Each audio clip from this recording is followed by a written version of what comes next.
It was bad. Yeah, it was like, yeah, if you take this iron pills, like your dick is gonna grow 10 inches. Like, get the fuck out of here. The main the prophet, or not the prophet, but one of the idols of he this. said the prophet. One of the people that is really looked upon in great favor. She got on there and was talking about, like, what is it, like Gooblagee tea or some kind of tea they got. And she gets on there and says this will lower your chance for Alzheimer's by like 83%. And there's like 120-something people on this call of adults. One of them is the son of a doctor for Nutrilite who is doing it, which to me gave it credibility. I was like, well, let's hear, get the doctor on. Right. Let's hear what he has to say. But you could feel the room kind of be like, What? Right. Like, it lowers it. Like, no wonder you're doing so great. You're out here telling people you got miracle cures and that this cream's going to cure cancer. That damn snake oil. No wonder you're killing it. And telling people that this lowers your chance of Alzheimer's by 83 per. What are you talking? It's tea, lady. Yeah. And even the Magic Indian kind of questioned about it. It was like, where did you hear that? And she's like, oh, it's somewhere on the thing. And it was just like, oh, this is Dr. all Rosen? Dr. Rosen. It was just another red flag of, man, this is some shiesty. Why did I ignore all these red flags? Yeah, man? bro. Yeah, it's because they are waving high. Yeah, man.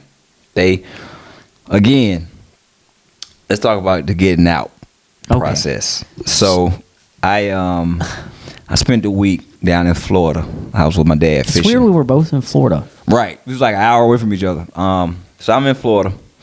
And I was doing meetings. I had MGs going that week. So I'm leaving like the fucking fishing to run in the house and do meetings.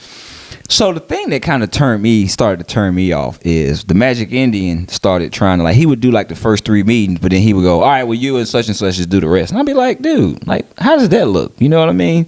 That's like you having a field training officer for 2 weeks, and then the last few weeks they got you with somebody else. You know what I mean? Yeah. You like, dude, they've built a rapport with you. So that was the first thing.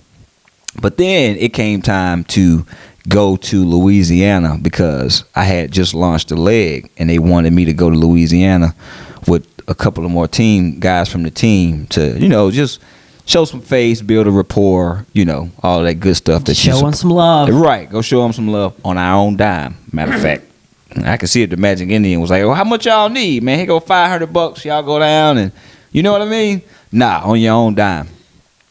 So I get back that Saturday, and not to go too much into detail, but I ended up not going because some other stuff happened, and I just stood firm on my principles of I'm not going nowhere with no money. So I had to send my daughters some money. Austin had to take my daughter some money. It was a whole bunch going on. and so they didn't really guilt me too much about it. They was just like, okay, well, we still gonna go. And I'm like, all right, cool. So that Sunday morning, I get up to do my dailies. And mind you, I've never searched Amway on YouTube. I've never looked it up. I watch a lot of bullshit. Kevin Samuels, a lot of fucking cheating Reddit stories, a lot of great sports highlights. And out of nowhere, it was a video. And it said, if somebody gives you this book, they're trying to scam you. And it was a book that we read, The Business of the 21st Century by Robert Kiyosaki. And my spirit was just like, my hand just went. My hand just went to the button. I mean, I was trying. I was doing like this, and my hand was like, no! It went to the button, and it just started a rabbit hole. And I'm sitting in my bed watching these videos, and I'm like, I'm slapping myself. I'm just smacking myself upside the head. Like, how did I miss this? How did I miss this? And I called Austin, and I was like, bro, we got to talk, bro. We got to talk. And I was preparing to tell him. He's like, well, just wait till tomorrow. I'll be back home. And I'm like, damn, I got this team of people now, but I got to get out. And I got to get these people out because it's my responsibility that I got them in. You know what I mean? All I can do is present my why and my reason to them. And if they decide they want to stay, that's a choice that they make. You know what I mean? Everybody got out, bro. Everybody said, Plug, we all had our feelings, but we wanted to ride with you on this one. We wanted to give you one. We wanted to see what it was about. Maybe we found something. We trust you. But everybody said, man, fuck these folks. Bro, when you came over that night, and we talked about it, and I told you I was out, the relief on your face looked like a doctor telling you that you tested negative for HIV. You was like, oh, I have been wearing this all day. I've been awaiting these results. Well, it was because it was just so weird how I was in Miami with some work, and because of I had already had my feelings since the very, very beginning. My gut had been battling me the whole time, but I wanted to ride with you. And again, you was out after that meeting though. But after he did my girl the way that he did, and then a couple other things about telling me this, that, and the other, and then just kind of a shitty attitude, plus all the other things that we've discussed, plus finding out that his story wasn't his story. That part. Which was one big reason why I even joined up. Because that kind of stuff matters to real people. Where you come from and your motivations matter. Right. Why you do things. So just all these things built up. And in my mind, because it was like pulling teeth me doing my dailies in Florida. Like I did not want, I was just mentally, I knew that I could no longer talk to people about this. Right. Because I had just been told some bullshit, and I was like, I can't. It would be like if I sold hammers and I knew the hammer didn't work. Right. I can't go around selling this damn hammer because I know after 5 times you hit it, the head's gonna fall. You selling condoms that got holes in them. Yeah, nobody knows. I knew that I mentally was not going to be able to fight this battle anymore, and that I was going to have to go to Plug and go, hey, bro, I know that I got my sister and my brother-in-law in it. They're probably going to be out if I'm out. But, man, I just can't ride with you on this no more. But when Plug, it was like the person you thought you were going to have to break up with, they broke up with you first. And you like, and you're no longer the bad guy. You like, oh. Yeah. It was a big sense of relief. And because me and him had independently tried to be, because we're so cynical, we tried to be positive and tried to ignore a lot of the red flags, and we would talk every day about we honestly gave it a shot. We did. To work. We didn't badmouth the shit. We didn't. Yeah. We made fun of folks, but not how we normally would. Yeah. And we really restrained. That one dude. Yeah. We really did restrain ourselves like, this fucking guy. And really try to have a positive attitude with it. And then we arrived at this conclusion independently of each other without telling each other what our concerns were. And then in one day met up, and you said all the bullshit you had. I said all of my bullshit that I had. And it was just a big old pile of bullshit outside of, is this a scam? Right. Will work? It was just this giant pile of bullshit that no longer made sense to. If you see a baby copperhead in your yard, right, you might as well go ahead and step on the baby copperhead. Yeah. Because if you let that thing grow, it will bite your ankle. And it's not going to remember, oh, that's the guy that let me go that day. You got to cut the head off the snake. Don't kill the gardener snakes. Don't kill the king snakes. Those are good snakes. I'm killing all of them. But when you see a copperhead, a poisonous snake, it's got to go. Yeah. It's got to go. Yeah. And I looked at it like, man, this thing is starting to grow. And if I continue to because my sister and brother were already for my sister and brother-in-law, they were like $1,000. Yeah. $1,000 on granola bar. $1,000. You want us to spend $1,000 on this shit, bro? A month. It's not bi-monthly. Not every quarter. A month. And they were looking at their numbers, and they're like, we don't even spend that on food. Right. Right. Like, and we have to spend $1,000 on this And still eat food. And get gas and do all. They were. That's a lot to ask of folks. And again, at the beginning, I didn't know that because they do that slow roll. Because if they tell you all this shit at the beginning, you'd be like, hell no. It would just be the Magic Indians still there. Yeah. Who's fired up? Yeah, you'd be like, what? Hell no. So here is the thing. Sometimes you make decisions on the information that you have. So we made a call, bro, we got to get out and we got to tell the people. And I was out and you were immediately out. So then we took direct action to get out. Yeah. And I already kind of knew how it was going to go. And I wanted to have all the paperwork and the administrative stuff done before. Because I just knew I was so out that I was like, man, I'm going to talk to one person who's above me. Because I like that person. That's what I did. And I'm going to tell them that I'm out, and I'm going to have a heart-to-heart with them. But I'm not talking to Magic Indian. Nah. I'm not talking to a couple other people. Nah. I just ain't showing up no more. Nah. It kind of had that because they are cool with you, and then they pull back how really cool they are with you, and then they're like, well, we're the big dogs. I mean, you ain't really even supposed to be talking to us, really. Yeah. Because we're the big dogs. I mean, you really should be honored that I even fuck with you. Like, and it's nah, bro. So if that's the case, and I sat in that meeting at the Builder Circle and someone asked a question that said, hey, what do you do when someone ghosts you? Or what do you do when someone's not interested anymore? Or what? And he said it over and over, he said, let him go. We don't need him. Let him go. Let him go. Just don't even respond. Let him go. Let him go. So I already knew his playbook was going to be to let us go. Yeah. He knows that we figured out something or whatever. This ain't his first rodeo. He's going to be fine. So we let him go. Well, come to find out,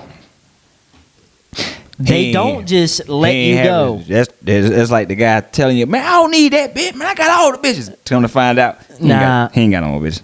Man, our phone, I got a phone call and a text that said, hey, I heard that Plug's quitting. Are you quitting too? It was just a very unprofessional, kind of like rude way to text somebody. But it was like for 2 days, we kept getting calls and texts. Random. It was like, it went from, it was like breaking up with a passive aggressive person. Like the first message was like, oh, I'm realizing where I went wrong. And, if it's any way that I can make it right, I'm willing to do whatever it takes. And I just want to get better. And then the next message was like, well, fuck you then. Fuck you. I know you want for me. I knew it. I knew it. You don't even like sports. Fuck you. You can't cook. And then like 2 hours later, it'll be like, but I was thinking, if it's a way, if we could just talk. If we could just talk like, one more time. No. Because one of the text threads he sent in the group that was like, hey, I'm not really quite sure what I did or what I could do better, or like I would really like to know going forward. And Austin, by the way, if you need help, I'll be more than willing to help you, get a different job. Because the whole thing was, one of the things was, he told me he was going to help me get a job making $80,000 a year. And then I called him on it because I did the things he said I needed to do. And then he acted like that conversation never happened. And I was like, oh, he didn't think I would, but I'm a redneck. Yeah. Man, you still gonna call your people? Because you said you gonna get me $80,000 and I'm here now. So what we gonna do? I'm ready to sign up. And then I asked him, and I feel like I handled that well. I was like, hey man, like if I were you. You really did. I wouldn't even help me out. But if you're willing to help me out, because he brought it up. That's the worst. He brought it up. That's the worst. He said I needed to have a different job that gave me more time to focus on this. So you can do your ditto. And he was willing to help me get a job to do that. And I was riding with him. Okay. And then he wanted to act like I was the weirdo because I asked, hey, bro, I got my resume ready, like you said. I watched the videos. Did you hit up anybody or what? What's the next step? Like, what's the next step? Because I did what you said. And then he wanted to act like, well, I mean, it's not my job to get you a job. Well, so why'd you bring it up? Then why did you say you were? So we had to give that context because it gives weight to the text message where when he says in there, I'd be willing to help you get a job. It's like, No, bro. You had a chance. You are. I just am not. Never in life will I be in a situation again when I feel something is over, and then someone tries to make it up with words that are so shallow like that. Because if we were, let's just say in hindsight, we'd have been like, you know what, man, we was tripping. We was in our feelings. Let's give it another chance. It would have gotten worse. It would have been something else. It would have gotten way worse because people, when you don't have a backbone and when you can't just stand up for what you believe in, like people will run completely over you because they see. That's why, you know, that's why I tied it to a relationship. You know, I've been a guy back in my dumb days that's been cheated on, and then like the girl, oh, I never do it, I'll do whatever, and shit is cool for like 3 months, 6 months, and then it goes right. And then it's worse. You catch her in a threesome the next time, like, because she in her mind she's like, oh, he weak. All I gotta do is apologize. It ain't even her fault. Do that, yeah. So I told the guy that brought me in, and that was the only person I reached out to because, you know, just out of respect and our friendship, I was like, I at least will tell him, you know, where I am mentally. And I told him, I'm like, hey, man, tell the Magic Indian and tell everybody, like, don't reach out to me, bro. It's like, it's not going to help. Like, I'm gone. My subscription has already been canceled. Like, the IBO has been canceled. It's really done. easy to cancel your IBO. It really is. All you got to do is some people got their money back. Yeah. So, and then I made it though because I knew how, because all of it is real ego based at the top of it. You know what I mean? And you know, a narcissist or egotistical maniac doesn't want to feel like you broke it off with them. They want to feel like, oh, well, yeah, we had to get rid of such and such. So I made it. The first thing I did was I left the group chat. I left it. And you can see it in the group me, such and such has left. Instead of he's been removed. Yeah, it wasn't going to say Austin has been removed. Nah. It said Austin and Plug left this bitch. Pew! I'm talking about 86th. And so he texts me. He's like, hey, Plug, I noticed that you left the group chat. Was that on purpose? You know how many button sequences you would have to go through for that to be an accident? So I waited. Let's say that was like 11 a.m. I waited till like 9 that night. Because I remember because I was going to do an open mic. I was so relieved. I was going to do an open mic. And I text back and I was like, oh, yeah, that was on purpose. And so he was like, well, he text me right back immediately. He's like, well, can we talk about it? I didn't say nothing else. That was the last thing that I ever text, like directly to him. And then it came the group text every day. It was the my direct uplines saying, you know, we gonna hate to see you go. And I didn't feel bad, but I'm like, damn, you know, if things could have been in a different space, if this wasn't some bullshit, I would have felt bad. But I felt bad more for them. It's like, man, I hope y'all realize what y'all are part of, bro. Like, this is... I mean, it got to the point with his messages. They went borderline creepy. And every one of us could see the narcissism in it. Yeah. It was so bizarre. My sister was like, this is making me uncomfortable. And yeah, and I had the conversation with the same guy you're talking about, and it was a good conversation, and he tried to give some solutions and reasons why and all that, and they just weren't.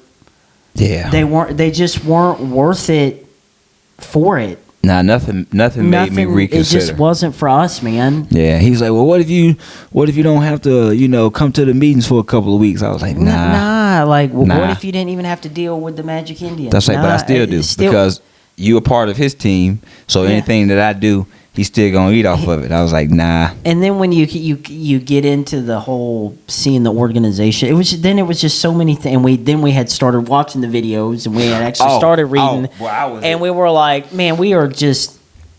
It was like good that we watched the videos when we did, because it was like we had experienced everything that all these people had talked about. Mine is losing $20,000-$30,000. Yeah, so the amount that we put in was minimal to what a lot of people. And I could use it, but and a lot of those videos on there are a little bit dated, and I don't know. We felt like it was our contribution to all of this. Yeah. To just, I mean, even if one person, it helps them kind of wake up. But if you achieve success in it, Please, I'm talking about from the and grand. you weren't rich. You weren't rich before. I don't Right. give a fuck We if you on daddy's money. Right. Fuck you anyway. We ain't talking about We ain't- the no. nepotism babies. Your mom and them made it in Amway and they wheeled you down to they business when they well, I passed don't away. give a fuck about you neither. No, we ain't talking about y'all. We talking about the person that legit started With your own 100 bootstraps. Right. And pulled yourself up. And you started with 150 PV and worked your ass up to Q12 or whatever level where you was able to qualify and quit your job and live off this income. Please inbox me. Please comment below. Not nobody you know. You. And again, before we go, this is just our opinions. Hey, this is our experience. I'm not one of those people that run from comments. Like, I got time, motherfucker. Like, I'm a comedian. You know, I'll go back and forth with the dumb shit all day. So if you wanna hop on a Zoom or you wanna hop on a FaceTime and talk about some shit, you got some shit to get off your chest, at Plug Chapman. God damn it, I'm around. I'm out here. I live in the smoke section, baby. Well, y'all search your heart if you're gonna do it, and just really be positive. But Plug, who's fired up? Who's fired up? Who's fired up? Yo, that